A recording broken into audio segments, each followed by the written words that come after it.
आओ बच्चों question number 7 नई बुक के हिसाब से पहला पॉइंट मैं पढ़ देता हूं, मैच कर लेना। पहला पॉइंट नहीं, सबसे ऊपर लिखा हो 12,500। Cash book of zone show the balance of 12,500। दिख गया? अरे आप तो रिकॉर्डिंग चालू कर दी मैंने। चल जाना, मम्मी बैठेंगी, उनके ना पीछे वाले रूम में बैलेंस पे रजिस्टर रखा होगा, उसके लिखा हो खुशी गुप्ता, और रजिस्टर लेके आना। चलो बच्चों, तो balance as per cash book. आप क्यों जा रहे हो? Balance as per cash book debit balance कितना बच्चों, कितना है? 12,500। पहला पॉइंट, चेक इशू किया बट बंदा नहीं गया। चेक इशू किया बट बंदा नहीं गया, क्या मतलब इसका? आपने तो बैलेंस काट दिया पर बैंक ने काटा। क्या करना चाहिए हमें अब? ऐड करना चाहिए।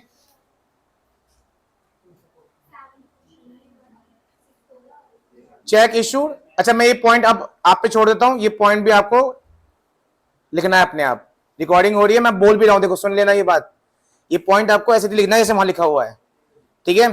फर्स्ट पॉइंट है ये। वैसे तो कितना है वैसे यहां पे? 6,000। चलो फिर क्या है? चेक डिपॉजिट किया बट क्लियर नहीं हुआ, लिखा है ना, बट नॉट कलेक्टेड। तो चेक जैसे जमा करते हो तो तुम अपने खाते में बैलेंस बढ़ाओगे, लेकिन बैंक ने बढ़ाया। क्या करना चाहिए तुम्हें अब? लेस। ये कौन सा पॉइंट है? ये सेकंड पॉइंट है जो तुम्हें यहां लिखना है। अब देखो, जो बच्चा सिर्फ स्क्रीनशॉट देख के लिख लेगा वो फंस जाएगा यहां, ठीक है? क्योंकि मैं जो बोल रहा हूं वो होना चाहिए, ठीक है? तो मैं भी ऐसे करता हूँ 12th के बच्चों के साथ, जो फिर वो करके आता है यार, उन्हें पता है कि भैया पकड़ लेंगे ना, पीटेंगे पड़ गए बहुत बुरी तरह, लड़कियां पिटती हैं बहुत गंदी तरह। Bank paid insurance premium, bank ने, हमारे बैंक ने हमारा प्रीमियम भर दिया, क्या होगा? बैलेंस कम। अगर मैं भी कर देता तो सही होता ना, पर मैंने नहीं किया शायद, इसलिए सही नहीं है। क्या करना चाहिए हमें भी? ये वाला बैलेंस यही लिखना सेम यहाँ पे थर्ड पॉइंट, और यहाँ लिख देना कितने रुपए?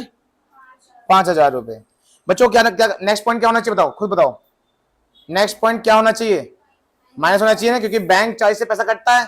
तुम भी अगर काट देते तो गलती होती ही नहीं। क्या करना चाहिए हमें? ये बैलेंस, ये वाला पॉइंट भी करना चाहिए हमें माइनस। कौन सा पॉइंट है ये? फोर्थ। कितने रुपए? 300 रुपए। बच्चों किसी कस्टमर ने डायरेक्ट जमा कर दिया, क्या करना चाहिए इस पॉइंट को?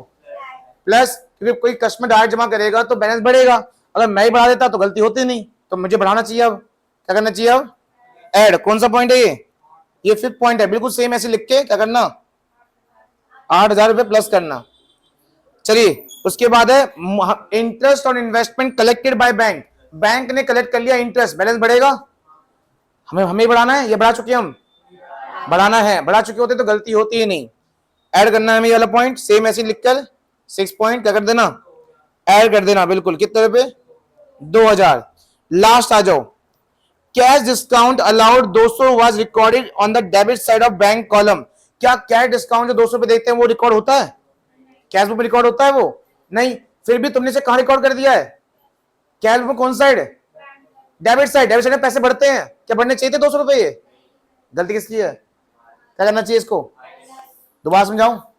डिस्काउंट दिया तुमने किसी को, डिस्काउंट तो आता भी नहीं है कॉलम में, तब भी तुमने गलती से कहां डाल दिया है? Debit side. डेबिट साइड में मतलब पैसा बढ़ा दिया है। डेबिट साइड में वही आते हैं ना जो पैसे बढ़ते हैं, तो ये गलती तुम्हारी है। क्या करना चाहिए इसको? लेस। इसको लेस करना, और मैं लिख देता हूं इस पॉइंट को, wrongly debited in cash book. कितने रुपए? 200। अब ये ऐड वाले आइटम बाहर जाएंगे, 16,000, और ये 14,500। आंसर कितना आ गया? Balance as per passbook credit. एक क्वेश्चन और हो जाए, balance as per passbook credit, ठीक है? अगला क्वेश्चन हो नहीं पाएगा टाइम के अंदर।